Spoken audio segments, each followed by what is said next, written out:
Ya, bismillahirrahmanirrahim. Assalamualaikum warahmatullahi wabarakatuh. Kembali lagi di perkuliahan Bioteknologi Dasar. Eh, Kali ini di pertemuan ke-13 kita akan membahas tentang teknologi rekayasa genetik dalam bioteknologi. Nah, mungkin ini kunci dari bioteknologi itu sendiri ya. Orang sudah berpikiran bahwasanya bioteknologi itu identik dengan sebuah rekayasa genetik. Tapi tidak uh, tidak sesempit itu ya, tidak sesempit itu bahwasanya bioteknologi beragam pemanfaatannya, beragam aplikasinya gitu. Baik, kita lihat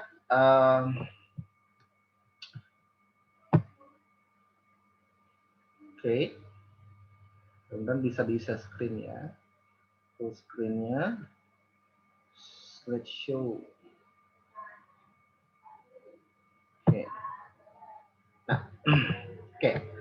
Sebelumnya, kemampuan akhir yang diharapkan setelah Anda mengikuti perkuliahan ini, Anda tentu paham ya bagaimana cara menjelaskan ya apa itu rekayasa genetik, kemudian teknologi apa saja yang dipakai dalam rekayasa genetik, kemudian bagaimana pandangan masyarakat terhadap produk rekayasa genetik dan beberapa produk ya hasil rekayasa genetik. Nah, berbicara tentang rekayasa tentu ada spekulasi ya yang di otak kita itu beranggapan bahwasanya sesuatu hal yang secara konotasi negatifnya rekayasa gitu kan, ada sesuatu hal yang direncanakan dengan sebuah perencanaan yang terorganisir mungkin ya, salah satunya seperti itu. Nah, itu dari sisi konotasinya. Tapi dari segi bahasa, rekayasa itu adalah penerapan kaidah-kaidah ilmu yang dilaksanakan seperti perancangan, pembuatan konstruksi, pengoperasian kerangka, peralatan, dan sistem yang ekonomis dan efisien. Artinya, bagaimana kita membuat suatu rancangan yang bisa diterapkan ya, yang bisa dimanfaatkan secara ekonomis dan efisien seperti itu. Nah, kalau berbicara tentang genetik, tentu apa yang direkayasa berarti genetiknya ya yang kita rekayasa. Nah, artinya kita melakukan sebuah manipulasi genetik pada organisme tertentu. Tujuannya apa? Tentu di sini kita ingin mendapatkan suatu modifikasi genetik. Kita tahu bahwasanya adanya variasi genetik dari seluruh organisme yang hidup di muka bumi ini adalah suatu kekayaan yang sangat luar biasa, anugerah Allah Subhanahu wa taala gitu kan, untuk bisa kita manfaatkan sebaik-baiknya. Nah, apakah uh, manipulasi genetik secara rekayasa genetik itu sesuatu hal yang alamiah gitu kan? Itu menjadi sebuah pertanyaan bagi kita gitu. Oke. Nah, rekayasa genetik ini bisa kita terapkan, bisa kita manfaatkan organisme yang ada di sekitar kita ya, apakah itu tanaman ya, hewan, bakteri, virus, dan jamur. Tetapi pada hakikatnya yang lebih banyak diaplikasikan itu adalah tanaman dan mikroorganisme ya, karena secara genetik mikroorganisme itu lebih mudah dipelajari genetiknya, lebih kecil gitu. Kemudian sudah banyak peneliti-peneliti sebelumnya merakukan ya rekayasa terhadap mikroorganisme. Begitu juga dengan tanaman ya. Sudah banyak publikasi-publikasi ilmiah yang berkenan dengan beberapa tanaman yang sudah diintroduksikan gen asing tentunya. Oke, berbicara tentang modifikasi bahan genetik, kita kembali lagi ya, apakah kita manusia ya sebagai anak, apakah kita termasuk modifikasi genetik dari orang tua kita?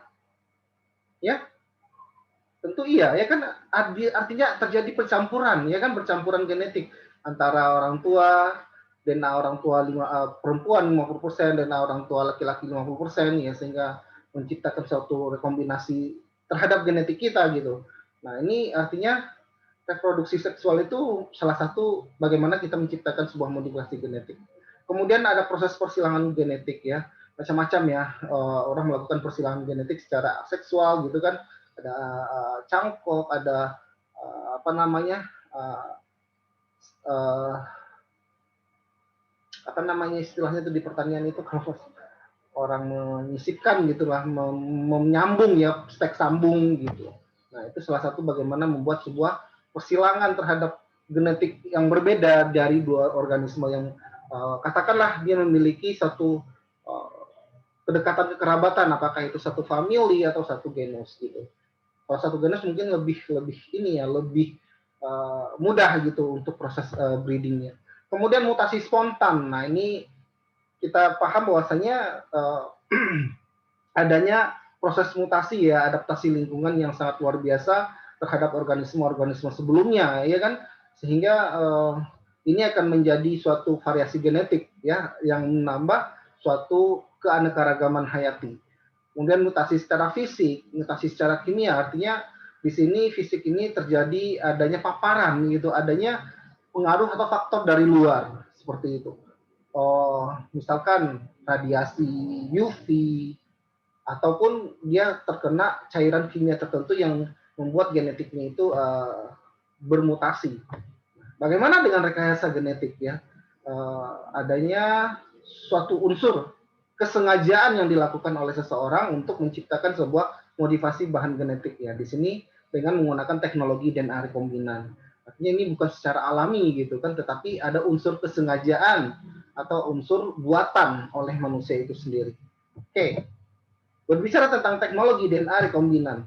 Rekombinan artinya adanya sebuah percampuran ya yang berbeda tentunya dari DNA exogenes ya, di mana kita lihat bahwasanya molekul DNA baru yang terbentuk dengan cara memasukkan sekuen DNA dalam dari suatu organisme ke dalam sebuah vektor.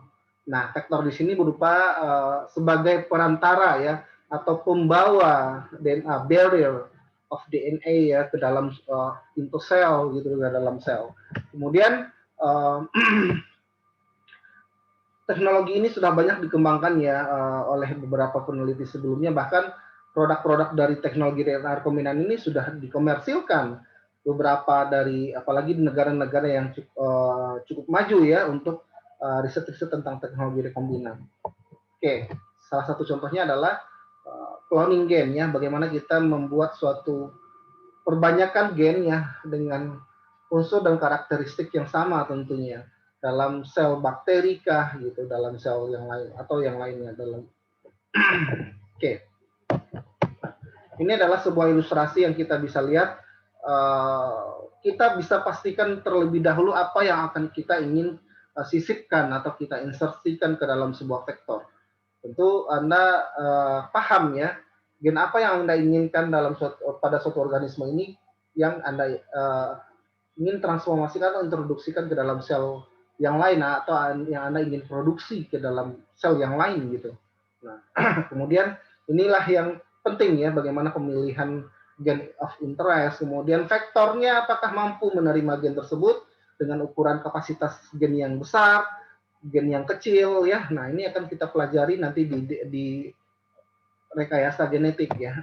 Kemudian setelah proses, bagaimana proses gen itu menyisip ke dalam vektor. Ya, bukan sembarang apakah dikasih lem ujung ke ujungnya, enggak.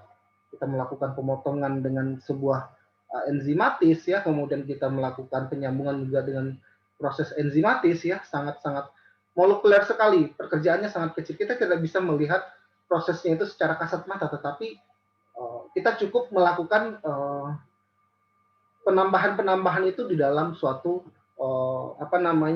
wadah ya, dalam mikrotube yang berisi molekul-molekul dari komponen ini.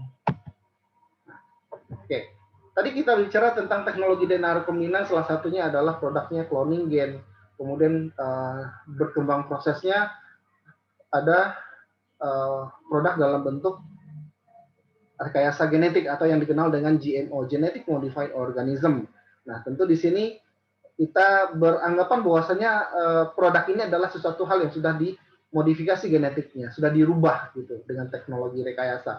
Nah, tentu di sini tujuannya untuk mendapatkan produk ini apa gitu. Orang tidak sembarang-barangan melakukan rekayasa terhadap suatu organisme kalau tidak menginginkan sesuatu dari organisme tersebut, tidak menciptakan sesuatu atau membuat sebuah solusi ya terhadap permasalahan yang ada pada bahan bakunya atau organisme tersebut. Istilah-istilah yang ada di dalam rekayasa genetik ini ada transgenik ya, bagaimana ini adalah yang kita kenal ya dengan produk transgenik, tanaman transgenik, hewan transgenik ya. Ini adalah suatu produk di mana sudah ada perpindahan gen dari suatu spesies yang tidak mungkin tidak berkabar dekat ke spesies yang lain gitu. Misalkan kita mengambil gen dari kaktus, kemudian kita masukkan ke dalam tanaman gitu, atau kita mengambil gen dari bakteri, kemudian kita introduksikan ke dalam tanaman, ini kan sangat-sangat tidak berkerabat dekat gitu kan. Jadi sesuatu hal yang mustahil yang tidak bisa dilakukan secara alamiah, tetapi ini kita bisa lakukan. Kemudian ada cisgenik atau intrasgen, mana gen ini dipindahkan dari suatu spesies yang sama atau spesies yang berkerabat dekat. Nah ini mungkin lebih ke antara bakteri dengan bakteri atau antara tanaman dengan tanaman. Kemudian ada subgenik di mana kita melakukan sebuah edit gen atau genom yang dalam untuk memperkuat, menghapus, menghilangkan atau menyisipkan atau mensilentkan ya, membungkam, menekan gen itu supaya tidak dengan tujuan-tujuan tertentu gitu. Nah, ini adalah yang dikenal dengan teknik CRISPR-Cas9. Nah, berbicara tentang GMO ya, kita kadang dihantui dengan rasa ketakutan gitu. GMO itu sesuatu hal yang sangat berbahaya, sudah sangat karena adanya suatu hal yang berbeda dari genetiknya gitu. Akankah terjadi mutasi pada kita gitu? Akankah terjadi efek sampingnya? Nah ini yang harus kita pelajari karena tidak semudah itu untuk melepas produk-produk hero. Ini kalau seandainya kita lihat ya, jagung itu adalah secara alamiahnya itu berasal dari teosinte ya. Teosinte ini adalah tanaman termasuk dari ini juga ya. Jadi prosesnya dulu sangat kecil sekali gitu, sangat sehingga dengan proses seleksi alam sehingga Anda dapat melihat ya jagung yang utuh pada saat ini. Kemudian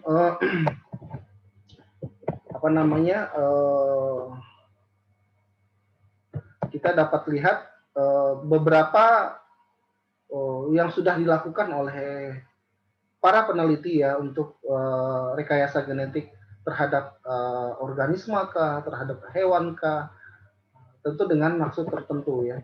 Dimana kalau seandainya kita lihat pada hewan saja gitu, dilakukan dalam proses penelitian yang panjang, kemudian membutuhkan sarana dan prasarana yang memadai juga gitu, tidak sembarangan kita melakukannya gitu. Ini salah satunya bagaimana orang membuat ya, misalkan adanya hormon yang diinduksi yang bisa diekspresikan sehingga membuat pertumbuhan si daging dari si hewan tersebut lebih banyak seperti itu, misalnya growth hormon gitu. Kemudian ini salah satunya bagaimana gen ya fluoresesi dari suatu ubur-ubur diintroduksikan ke dalam tikus sehingga si tikus ini akan berpenar ya ketika di malam hari atau ditembak dengan sinar UV gitu. Nah, kalau seandainya pada tanaman tentu di sini ingin menciptakan suatu produk yang unggul tentunya ya. Bagaimana dari segi nutrisi, dari segi penyimpanan, dari segi kualitas, tentu diinginkan suatu komersil dari produk tersebut akan meningkat atau akan naik gitu. Sehingga kita dapat lakukan pencegahan ya terhadap suatu kondisi istilahnya kondisi krisis pangan ya. Kalau seandainya misalkan produk tersebut lebih mudah busuk, produk tersebut produktivitasnya rendah, nah dengan proses rekayasa kita dapat menepis itu ya untuk menciptakan suatu produk-produk unggul dengan produktivitas yang tinggi, nutrisi yang baik, tahan terhadap hama, kandungan nutrisi panen lebih cepat dan sebagainya. Nah, kalau seandainya bidang kedokteran ya tentu di sini sudah banyak, salah satunya bagaimana insulin itu bisa dihasilkan dari mikroba gitu. Karena insulin kita tahu bahwasanya untuk digunakan sebagai terapi menekan gula darah ya untuk diabetes gitu. Nah, tentu dengan banyaknya permintaan terhadap produk insulin, orang akan berpikir bagaimana insulin ini bisa dihasilkan lebih banyak dan lebih cepat tentunya. Nah, tentu orang berpikir ini mikroba adalah salah satu target atau model yang bisa membuat itu gitu, yang bisa melakukan itu. Oke, kalau seandainya kita lihat ya dalam proses rekayasa genetika pada tanaman gitu, kita dapat melihat bagaimana bakteri juga berperan dalam proses sebagai barrier DNA ya, atau mengintroduksikan DNA ke dalam sel tanaman gitu. Karena kita dapat vektor yang kita sisipkan gen asing tadi yang kita kemas dalam sel bakteri, kemudian bakterilah yang akan menembakkan, menginjeksikan ke dalam sel tanaman atau jaringan pada tanaman gitu.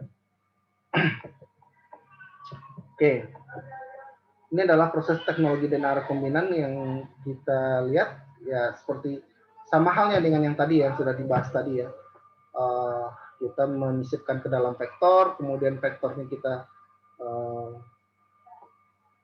ligasikan ya. Ini ada kita ligasikan, maksudnya gen yang kita interest tadi kita sisipkan ligasikan ke dalam vektor, kita mendapatkan vektor rekombinan, kemudian kita kembalikan ya, kita introduksikan kembali ke dalam sel. Nah, sel bakteri tadilah yang akan menembakkannya ke dalam tanaman ya. Di dalam kromosom tanaman ya. Ini tentu prosesnya tidak semudah itu ya, segampang itu ada proses molekuler yang dilewati ya. Nanti akan Anda lebih paham di rekayasa genetik ya. Kenapa bisa si sel tanaman dapat melakukan menerima ya gen asing dari luar gitu atau DNA asing. Oke, ini beberapa metode yang digunakan untuk transformasi DNA ke dalam sel tanaman ya, menggunakan bakteri. Ya, salah satu yang familiar itu digunakan adalah Agrobacterium tumefaciens. Kemudian ada beberapa bakteri lain juga. Mungkin banyak ya percobaan kerja yang dilakukan oleh peneliti untuk membuktikan itu. Virus salah satunya juga, bakteriofage ya. Kemudian secara fisik ada dengan menggunakan partikel bombardment, elektroforasi dengan kejut listrik, silikon karbid, kemudian ada karbon nanofiber macam-macam. Nah, ini mungkin Anda bisa baca aja di modul ya, sudah saya jelaskan. Nah, berdasarkan untuk introduksi DNA dengan menggunakan Agrobacterium, tentu kenapa orang lebih banyak menggunakan Agrobacterium? Tentu di sini kita lihat bakteri ini adalah gram negatif. Kemudian secara alamiah memiliki kemampuan untuk melakukan transformasi genetik pada tanaman. Nah, ini yang sangat penting sekali adalah dia memiliki plasmid TI, tumor induction plasmid ya. Tumor induction plasmid ini artinya proses terjadinya transfer itu berdasarkan dari tumor yang terbentuk pada jaringan tanaman tadi ya. Dibuat luka kemudian membentuk adanya peradangan sel jaringan ya, sehingga membentuk tumor ya. Nah, di sini proses transfer, integrasi dan ekspresi gen terjadi di mana tDNA ke dalam genom sel tanaman ya. Karena plasmid T ini mengandung tDNA. Oke, nah ini kalau seandainya kita lihat ya peta dari plasmid TI ya. Ini saya hanya menjelaskan dari sisi tanaman saja ya, belum pada mikroba dan lain sebagainya karena kita waktu terbatas. Nah, di sini syarat menjadi sebuah plasmid yang baik itu yang pertama itu ada gen penanda seleksi. Nah, ini sangat penting ya untuk mengkonfirmasi apakah DNA yang kita introduksikan ke dalam plasmid itu tersisipkan dengan baik atau tidak gitu. Dengan adanya ekspresi-ekspresi dari gen-gen yang dibawa oleh si plasmidnya. Di sini ada gen resistensi antibiotik ya, kita dapat menambahkan antibiotik pada media. Kalau seandainya antibiotik resistennya terekspresi, mungkin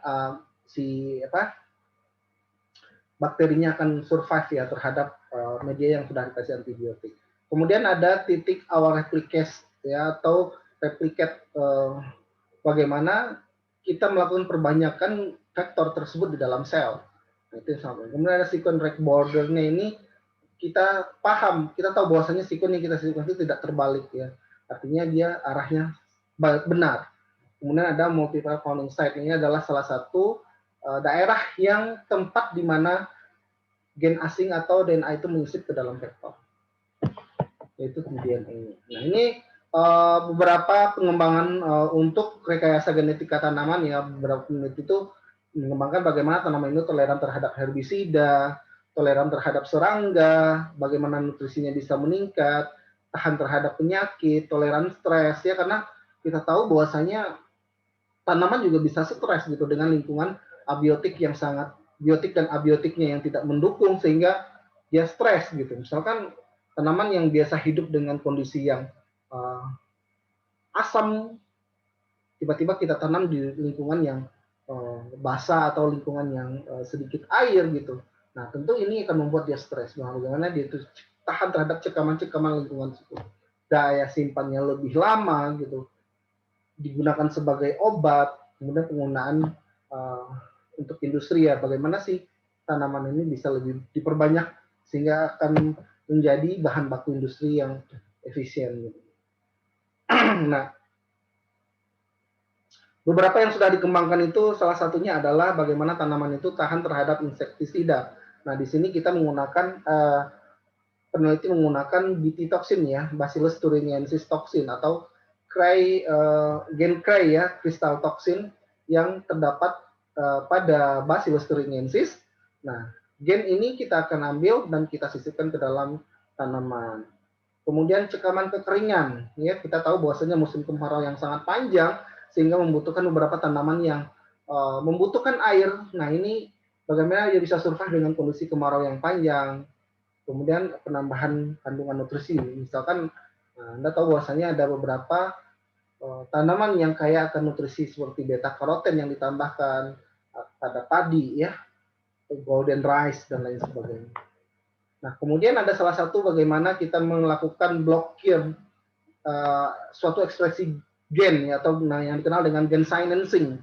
Nah, kita melakukan pemblokan ya dengan teknik RNA interference. Ini artinya kita menghambat proses terjadinya ekspresi tersebut. Anda bisa paham terjadinya penguningan kecoklatan pada apel, pada kentang itu ada sebuah proses enzimatis ya yang terjadi adanya oksidasi sehingga suatu enzim membuat sebuah menghasilkan sebuah reaksi yang terjadi pencoklatannya. Enzimnya ini yang kita blok ekspresi dari enzimnya sehingga ketika orang membelah apel dibiarkan lama di ruangan itu tidak masalah gitu, sehingga secara estetika juga enak. Orang kalau apelnya coklat juga selera makannya juga ini kan tidak ada gitu, atau tidak malah tidak ini membuat mutu dari produk tersebut lebih rendah gitu.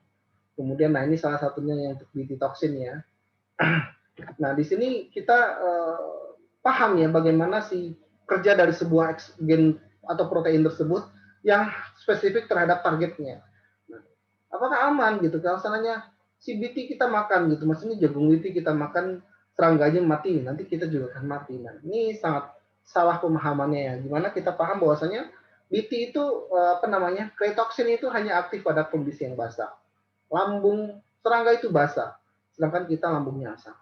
Itu sudah berbeda satu. Kemudian ada orinya ya, origin of replication-nya itu berbeda. Tidak akan terjadi replikasi DNA kalau seandainya orinya tidak tepat. Dan dia hanya mengenali ori pada dasar serangga. Apa yang terjadi ketika kita memakan jagung yang sudah transgenik ini yang sudah disisipkan BT? Ya dianggap sebagai protein asing aja. Bagaimana Anda mengkonsumsi protein-protein pada umumnya.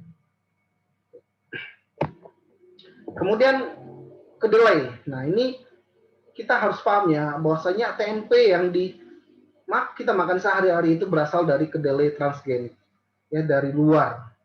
Jadi jangan pernah kita berkilah gitu, kita tidak pernah mengkonsumsi GMO, tetapi kita pernah mengkonsumsi tempe dari kedelai GMO. Ya, itu salah satu ininya ya. Nah, kemudian peningkatan nutrisi yang saya bilangkan bagaimana kita menciptakan sebuah produk tanaman yang lebih kaya nutrisinya ya, dengan mensistemkan kandungan-kandungan nutrisi yang baik dari tanaman yang lain gitu, seperti beta karoten ya dan lain sebagainya. Kemudian tahan terhadap suhu yang tinggi ya, tentu di sini kita dapat misalkan suhu tanaman tidak bisa hidup di negara gurun gitu, negara yang banyak gurun karena suhunya tinggi. Bagaimana kita bisa menciptakan padi yang bisa tumbuh pada hamparan gurun yang ada di negara-negara, terutama negara-negara Arab Timur Tengah ya, tahan terhadap suhu yang dingin. Nah, ini juga salah satunya. Tanaman pesisir yang kita tanam ke pegunungan, nah ini sangat berbeda kondisinya. Nah, ini kita ciptakan dengan kondisi lingkungan yang berbeda ya, dia toleran terhadap stres tadi. Salinitas begitu juga sama-sama. Kemudian ada beberapa tanaman itu malah dijadikan sebagai sudah mengandung vaksin tertentu atau yang dikenal edible vaksin ya. Sama halnya ya, prosesnya sama gitu, kita memproduksikan gen ya yang sudah dikemas dalam sebuah vektor ya, vaksin tadi ya, kemudian kita produksikan ke dalam tanaman. Apa yang menjadi permasalahan ya ketika